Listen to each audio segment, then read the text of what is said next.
ഇന്ന് ലോകം ഞെട്ടലോടെ കേട്ടത് ഒരു വലിയ വാർത്ത തന്നെയായിരുന്നു. കോങ്കോ എന്ന് പറയുന്ന ഒരു കൊച്ചു രാജ്യത്തെ ഒരു പള്ളിയിൽ നടക്കുന്ന കുർബാനയ്ക്കിടയിലേക്ക് ഭീകരർ കടന്നു കയറുകയും തുരുതുരാ വെടിവെക്കുകയും കൊടുവാളിനാൽ വെട്ടിക്കൊലപ്പെടുത്തുകയും ചെയ്തവരുടെ മരണസംഖ്യ അനുനിമിഷം ഉയരുമ്പോൾ ഇപ്പോൾ ഏറ്റവും ഒടുവിലായി ലഭിച്ച മരണസംഖ്യ 49. അതിൽ 9 പേർ കുട്ടികളാണ് എന്നുകൂടിയാണ് ഈ നിഷ്ഠൂര കൊലപാതകത്തിന്റെ ചിത്രം കൂടുതൽ ദുരന്തപൂർണ്ണമാക്കുന്നത്. ഏതായാലും ISISന്റെ പിന്തുണയുള്ള ഇസ്ലാമിക് സ്റ്റേറ്റിന്റെ പിന്തുണയുള്ള ഭീകരരാണ് ADF എന്ന് പറയുന്ന ഒരു സംഘടന. 1990കളിൽ ഈ സംഘടന ഉഗാണ്ടയിൽ, അതായത് കോങ്കോയ്ക്ക് സമീപമുള്ള മറ്റൊരു രാജ്യമാണ് ഉഗാണ്ട, ആ ഉഗാണ്ടയിൽ രൂപം കൊണ്ട സംഘടനയാണ്. അതിനുശേഷമാണ് അവർ കോങ്കോയിലേക്ക് കടന്നു കയറിയത്.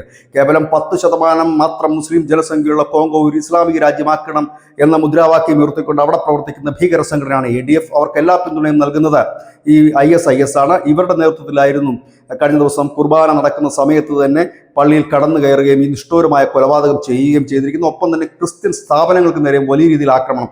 ഈ കഴിഞ്ഞ കുറേ കാലമായിട്ട് കോങ്കോയിൽ ക്രിസ്ത്യൻ വിഭാഗത്തിന് നേരെ വലിയ രീതിയിലുള്ള ആക്രമണമാണ് ഈ തീവ്ര ഇസ്ലാമിസ്റ്റുകൾ നടത്തി വരുന്നത്. ഇതിനു മുമ്പ് കോങ്കോയിൽ തന്നെ മബാസ എന്ന് പറയുന്ന സ്ഥലത്ത് 23 പേരെയും ഇസ്ലാമിക ഭീകർ കൊലപ്പെടുത്തിയിരുന്നു. നമുക്കറിയാം, ആഫ്രിക്കയിലെ ചെറിയ രാജ്യങ്ങളെല്ലാം മുൻപ് ഒരു കാലത്ത് ക്രിസ്ത്യൻ മെജോറിറ്റി ഉണ്ടായിരുന്ന രാജ്യങ്ങളൊക്കെ അവർ പലായനം ചെയ്യുകയോ കൊല്ലപ്പെടുകയോ അങ്ങനെ അവർ വിട്ടൊഴിഞ്ഞു പോവുകയോ ഒക്കെ ചെയ്തൊരു കാഴ്ച കണ്ടു. പലതും ഇപ്പോൾ ഇസ്ലാമിക രാജ്യങ്ങളായി മാറിയിരിക്കുന്നു. അതായത് കൊലപ്പെടുത്തി കീഴ്പ്പെടുത്തുക, രാജ്യം തന്നെ കീഴ്പ്പെടുത്തി മുൻപോട്ട് പോവുക എന്ന തീവ്ര നയമാണ് തീവ്ര ഇസ്ലാമിസ്റ്റുകൾ നടക്കുന്നത്. അതുകൊണ്ട് തന്നെയാണ് ആഫ്രിക്കയിൽ പലയിടത്തും നടക്കുന്ന, കഴിഞ്ഞ ദിവസം സുഡാനിലടക്കം നടന്ന ആഭ്യന്തര കലാപം പരിശോധിച്ചു കഴിഞ്ഞാൽ അതിലൊക്കെ ഈ വംശീയപരമായിട്ടുള്ള സംഘർഷം നമുക്ക് കാണാൻ കഴിയും. വംശീയപരമായ ഉന്മൂലനത്തിന്റെ കഥകളും ചരിത്രങ്ങളും നമുക്ക് കാണാൻ കഴിയും.